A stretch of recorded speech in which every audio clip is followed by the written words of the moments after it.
Music Studios, sponsored by Odds and Ends Smoke Shop, with locations in Delmar and Seaford, carrying the full line of top-tier Dr. Dabber products, e-rigs for vaporizing, and a full range of water pipes and accessories. Visit Odds and Ends online at OE420.com. All right, it is 8:46. Good morning to everybody on Facebook Live this morning. What's up? Good morning. What up to everybody on our podcast? Check out the Bill and Jessica podcast on all platforms. Also up on our free Power app in your app store, top left-hand drop-down. You can check out segments from our show at any time on our website. We appreciate you guys listening to us after we go off the air. And 24 hours a day, 8 days a week, You can check it out, all right? Here's some entertainment stories that are trending this morning. People are talking about. There's a video going around on World Star. Oh, boy. Apparently, the headline is T.I. puts hands on his son King during a heated argument for embarrassing the family at an Atlanta Falcons game. Oh, boy. Now, you can't see anything, but I guess King, his son, went live, and people were actually, you can see the comments. There's some, laughing, crying faces or whatever, but, I mean, it sucks. You're on live and you're having a fight with your family. I mean, it's, Oh, yeah. I don't like any of that. Private situations. Yeah. That, but gets put out there. Yeah, you heard somebody yell, "I stand on business," and there's some cursing in there, and there are people saying, "Why are you talking to your parents like that?" There are a handful of people asking him that, and then on Facebook, when somebody shared the video, people were commenting underneath. Not only saying about talking to your parents, but saying, finally, you need to put that boy in his place, yada, yada, yada. So that's where we're at with that.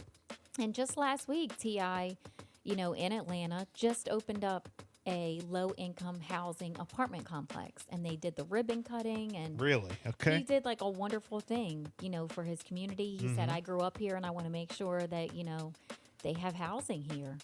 Yep. Wow. So last week he's trending for that. This week he's trending with his son. Going wild. Drake's album, For All the Dogs, returned to number one on the Billboard 200, rising back up from fourth place thanks to the release of Scary Hours Edition with 6 new songs on November the 17th. It debuted atop the chart in October. Taylor Swift's chart-topping 1989 Taylor's version stayed strong at number 2, while Dolly Parton earned her highest charting album ever, with Rockstar debuting at number 3. I bet she did with that outfit she had on at the the halftime show. Let's talk about this halftime shows real quick.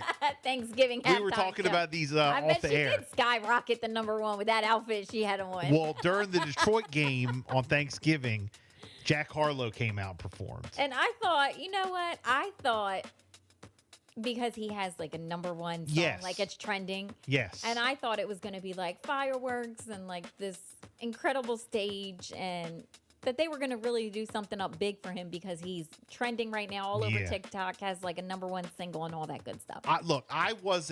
Maybe I'm in the minority. I was like, what's the big deal? Who With cares? what? With Jack Harlow. Like, with the performance or the stage? I thought it was all right. You did? I mean, I don't know. Maybe I just wasn't like in it to critique. Like I was just because I know all the songs and I like the songs. I was singing along to all the songs. So I was like, okay. But now I think is it turning into? I think like the Super people were like, oh, we got that at Dollar General. That's set. With I the think igloo the Super Bowl and also with these halftime shows and when it's on a stage like Christmas, Thanksgiving, like things like that. Of course, like everybody's waiting for you. You're like entertaining. But it was this maybe it's just me. This was like the first year that I remember that the halftime show of a football game during Thanksgiving was a big deal. I don't even remember them having all that. It was previous. Has there ever been a previous one that big like that? Maybe not this big. No, I don't think it's been like that. It's usually like they cut over to Boomer and JB. Like Michael Strahan. I didn't think it was like a halftime show like that. This is all new, I think. Well, as soon as am I tripping? Because now, what are you trying to? Or are we trying to make the halftime shows on the Super Bowl or on Thanksgiving like a Super Bowl halftime show? Because I didn't think Thanksgiving even had halftime shows that were aired like that. Well, And then Dolly Parton. I knew it as soon as he came out, and then the kid behind him. Then people were comparing them. As soon as it happened, right away, I said, "Oh no," because I like Jack Harlow and his new single. But as soon as it started, I said, "Oh no, he's getting ready to be roasted," and everybody in the room started laughing. Yeah. And I said, "Jimmy, pull up Twitter because this is getting ready to be something." Yeah. And Jimmy did, and right away he's like, "Mom, you're right. Oh my gosh, they are going in so hard." And I kind of felt bad. Like I knew he was going to be roasted. Right. But there was that little piece inside of me that I was like, "Oh no, like he's trending right now. He's all over TikTok. He has a #1 single. Like he's doing it." And I'm like, "Oh, he has to read all this critique, He got roasted so hard. But the singing and the rapping and all that, like that wasn't bad. The music wasn't bad. It was just everything right? else. Like it was it was the set. It was the set. Oh but my gosh. But again, are we trying to make this like a Super Bowl halftime show now? Because I don't know, but also since you have so many eyes on you. Again, this is just on Thanksgiving. This is just me. It should be more extravagant, but they never had. Not even really more extravagant, but just you are going to be critiqued. They are going to look. They're going to look at what you have on. They're going to look at the set. They're going to look at your backup dancers. Like, people want to be entertained. Good morning, Power 101.7. Hello? It's a great day in Philadelphia. Can you say Des and Uno? We are the #1 football team in NFL. There he we is. walked into a hurricane stadium, downpouring rain like we lived in Florida. And while this game was going on and the Buffalo Bills thought they had it, like Rocky said in his movie to Tommy Guns, I didn't hear no bell. One more round. One more round. My heart was at my throat. Yeah, that was a good game, wasn't it, Philly Eagle? Yes, it was unreal, and it was a tight game, and we kept going back and forth, and then I thought they were going to run away with it, and I'm like, well, this is the Super Bowl that everybody thought was going to happen later on in the season. The Super Bowl was last night. Yeah, it was good. Hey, look, I will say that was a great game. Definitely the game of the week. So, and the Eagles, I will say, best coach in the NFL. I love Sirianni. Hey, even with them injuries, got Lane Johnson was out, Fletcher Cox dropped, a couple of other players dropped. When one goes down, the next one steps up. Next man up. Yeah. Next man up. And it's going to continue that way. And it's going to keep on going all the way to the NFC Championship. We will have home field advantage all the way through the playoffs. I guaranteed it. I kept saying it. And I say when we come out in the halftime tunnel, the game is lights out.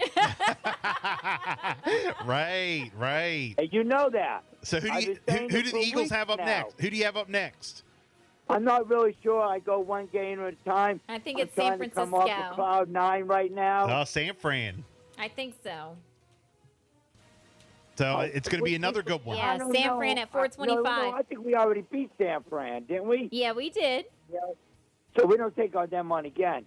I'm not we sure do. who we take on. Sunday the 3rd, 425. Who? 49ers. 49ers. Oh, we could beat them. You beat them once. If you beat them once, you beat them twice, right? Yeah, we got and we got Dallas. I think it's December the 5th. Oh, that's already a dub for you guys. I will say Dallas is tough this year. I ain't gonna front. I ain't talking too much ish on Dallas. It's the night game, 8:20 on the 10th. But I want, please, dear God, please, dear God, beat them, please. Oh my God, beat them. We've already beat them once. You know, it's not even Yeah, Dallas. that'll be the second sweep. It's the fans. It's the fans. Please, dear God, beat them. Yeah, they take over. The Eagles take over stadiums. Yeah. And the Philly guy is at every one of them. Shout out to my friend, the Philly guy. Yeah. Yep. Yeah. Jamie. Well, look. But I wanted to check in. Yes, I wanted to let everybody know we are Des and Uno, and we are the #1 team in the NFL. Well, look, Philly Eagle, I got to ask you, how you don't have to get into everything, but How's everything going? I know you had not too bad. How was your holiday? I know you're going through some stuff, and you don't have to get into all of it. The holiday was a holiday, but things will be, things will look up. Are you guys getting a place? Let's go back up. Are you guys getting a place soon, or? Yeah, that's what we're looking for. Okay. Now that the holidays are over, yeah, I'd be able to find an apartment where I want it to be. Okay, and financially, you're all good, right? Oh, yeah. Okay. Yeah. We're not gonna go out that way. I have been following your beef with some people on Facebook. Interesting. I'm not gonna say too much about it on the air, but I have been. No, don't say too much about it. I deleted all of that. Oh, did you? And I just say I'm not gonna lower my standards to what's going on in the area that I lived in. Got it. They like to talk about people they don't. They just talk about people they don't even know. They don't know me. Yeah. They don't know me from Adam. Right. Well, I lived 20 some years in Philadelphia. Well, I'm a Philadelphia native. I know that you're old school Philly guy, and you're a big Eagles fan. You're a big Philadelphia fan, and you can cook, and that's why we call you the Guido and the Philly Eagle. And that's why we appreciate you guys. So thank you very much for that. So we'll look. Talent in cooking, I must say, he can cook. Nice. He can cook. Nice. Now, Yes, he can. once you get your new, your new spot and all that, cook like a big feast. Can't wait to see it. Gotta go on live and do some cooking. Yeah, definitely. So. And watch out this week coming up. A new video. I'm still going strong. Nice. I did the one last week over by the Turpac. I gave you a shout out. Yeah, I saw that. I appreciate that. That didn't work too much. Yeah, that didn't work too much, man. I told you, man. Go buy yourself a foot long, shove it down your throat, go get a couple of taco burritos from Taco Bell. Right. And tell the team to go eat a 40-ounce steak, and they just didn't have it. Then you turn around and you fired everybody the next day. Well, fired the defensive coordinator. Ron Rivera is next. I'm hoping, we're making the right moves because we got the right owner now, so we'll get there. We'll get there. Yeah, it's going to take us some time, though. Right, well, we'll get there. I believe the Philadelphia Eagles will end up back in the Super Bowl this year in Los Angeles. All right, Philly Eagle. People want to follow you on social media. How can they do that? They go to Dwayne DeLozier Facebook, or they can go to Dwayne DeLozier, Chef Guido 13 on TikTok. All so right. With that being said, don't ever hate the player, baby. Hate the game. See ya, and I wouldn't want to be ya. All right, Philly Eagle. Have a good one. 8:59. We got more entertainment stories on the way. The Voice Radio Network and Power 101.7 are